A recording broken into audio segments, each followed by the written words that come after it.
And for me, like I was saying, Keith Lee coming back, short tights, no shirt. You could tell he was feeling himself just a little bit. This time off was probably a lot of, training sessions in the gym, late night, getting ready for this debut. So yeah, man, and he actually was um, quite exceptional as far as conditioning coming back after this long of a layoff, especially with the big moves over the top, whatnot. So hey, man, Keith Lee could be that player, and immediately he goes to the top of the food chain as being one of those guys that, like you say, could be a player from a AEW world title perspective. Put him right in the mix with anybody, and I think you got something there, as well as Keith Lee winning the AEW championship, the first time. Can you imagine how big that would be? So definitely he's a big catch. Now get this too. No pun. No pun. But it's great to see him. And there's two things I guess I want to say about it. First off, he's now the 5th former NXT champion to sign with AEW. And I think the 3rd in the last, or the 4th in the last year, something like that. But it's, Pac, who was Adrian Neville, of course. Yeah. Then you had Adam Cole, Andrade, Malachi, and now Keith Lee makes the 5th NXT champion to jump ship in the last year or something like a year or some change. The other thing that stuck out to me is, I will say AEW does. I know it's nuts. No. I was just thinking about that. But then you got, Christian, then you got Jericho, you got Mark Henry, you got Big Show. I'm just thinking about the WWE roster that's over there right now. It's crazy. When you said those names, which were all NXT names, and then I'm like, wait a minute, you didn't even say anybody on the main roster, so wow, man. That's Moxley too. Yeah, it's nuts. No, Matt Hardy, soon to be Jeff. It's crazy. It is funny that they kind of at first build AEW as like, anti WWE in a lot of ways, right?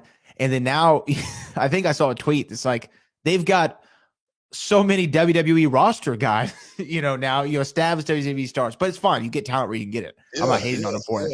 But what I was going to say is about Keith Lee is it's interesting to see how different one can work in WWE versus AEW, especially as a big guy. When Keith Lee was doing his Bearcat run on Raw, he was working like a 340 pounder, right? Like how a 340 pounder has always worked forever. In AEW, it seems that they let him be a little bit more the style. Remember when he came down to reality wrestling? He wanted to fly around a little bit, be a little bit lighter on his feet, more athletic than just big and strong. It's just interesting to see how it juxtaposed the same guy in two different companies, how the styles are different. Well, I just think the production is different more than anything. I just think the production, the producing of the matches, have guys having a lot more liberty to go out there and do their own thing. I'm sure those two pretty much came up with the majority of that match without somebody over their shoulder saying, hey, let's do it this way, or hey, let's do it that way. You could tell Keith Lee was definitely in his element, to where it looked like he was comfortable being back in that setting. So yeah, man, it was a great debut for him coming back, and for him to actually be back inside of the square circle, man. I'm sure he's almost a place where you feel like it's at home. Seriously. If I can, though, add one criticism to the AEW show last night. There was like 3 matches. Don't do it. I know the internet. But there were like 3 matches on there that if I were booking the show, I would have had them be the main event 3 weeks consecutive, not all in the same show. Okay, what I say that for is Keith Lee, just the announcement of a big Forbidden Door signing, right? I'm putting that at the end of the show. I'm putting it at the end of the show. So I have the viewer hooked the entire time, and the whole show is built around who is this guy walking through the Forbidden Door, right? Who's it going to be? Who is going to be this big signing? And that's going to keep me as a viewer watching the entire time. And it makes Keith Lee feel that much bigger, right? The other thing is you set up this thing with Punk, and FTR needs to find a tag partner. I could write a whole show based around that as the main event. CM Punk, who's he going to find for the tag partner? And then when it looks like it's just going to be Punk versus FTR in a handicap, Moxley comes through the crowd. That's your main event. And they put on a main event style match, right? Yeah. And then the main event of the show is actually like the least talked about thing from the show last night. And that was your world title match at a Texas death match. That's another main event that I build around the whole night to. You know what I mean? That's my only criticism. That's my only criticism here. Super chat. Are you guys sure Keith Lee was in better shape? Dave Meltzer said that he needs to lose weight. Meltzer said his weight is now greater than his NXT and indie days. He said Lee's leapfrog was low and his speed was lacking. My question for Dave Meltzer, did you happen to have a scale that Keith Lee stepped on? How do you know what his weight is? How were you timing his 40-yard dash? Here's my thing about Meltzer, but I'll let you answer, Book. Obviously, the question is directed towards you, but a couple weeks ago, he said 100% the main event of WrestleMania is not going to be Charlotte Flair versus Ronda Rousey. They are not doing that, right? That was all over Twitter. It's not going to be the match. 24 hours later, same guy says they're going with Ronda Rousey versus Charlotte Flair for the main event of WrestleMania. That's what they're going to do. That's going to be the match. This is the guy that y'all put stock in his opinions. And here's my other thing. Just because you've been doing it for a long time doesn't mean you're good at it.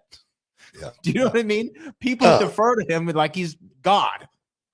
I don't know why he would throw shade on Keith Lee. That's my question. Yeah. That's my question, first and foremost. Out of all the people that have come into AEW, has had nothing but praise for him, no matter what they have done. But Keith Lee, he's lost a step and he's overweight. That's what he has to say about Keith Lee. Just go to show you what kind of person that guy is. I'm not going to even mention his name. Let's not.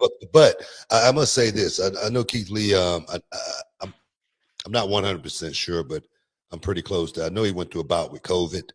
All right. Yeah. And I know that slowed him down a little bit. I know when I went through COVID, I lost 10 pounds in a week. Okay. I know that. I do know this as a performer. When you look at yourself in the mirror and you not feeling yourself, you're going to cover it up. I'm serious. You're going to go, okay, let me wear some long tights or something this week. There's no way Keith Lee weight was up and he's got short tights on out flexing his chest. It's just not going to happen. It may have looked that way to him on television, but I think Keith Lee, I don't think he was any let's just say this, better or worse shape than Keith Lee has ever been. Keith Lee has never been a bodybuilder, and Keith Lee has never made his money on what he looked like from a physical perspective. He looked like a big guy, okay? He goes out and work like a small guy, but as well as a big guy. So I don't know. Keith Lee did, I think, everything that I expected for him to do in a debut. And that wasn't a whole lot at all, okay? Because he didn't have to. But did he look good? Yeah, but that's the type of person Meltzer is. To throw shade on Keith Lee, the question should be, why Keith Lee? Yeah, that should be the question. I pick up what you're putting down. I'm serious. That should be the question more than anything. Well, he's got an interesting. Never mind. You mean screw that guy.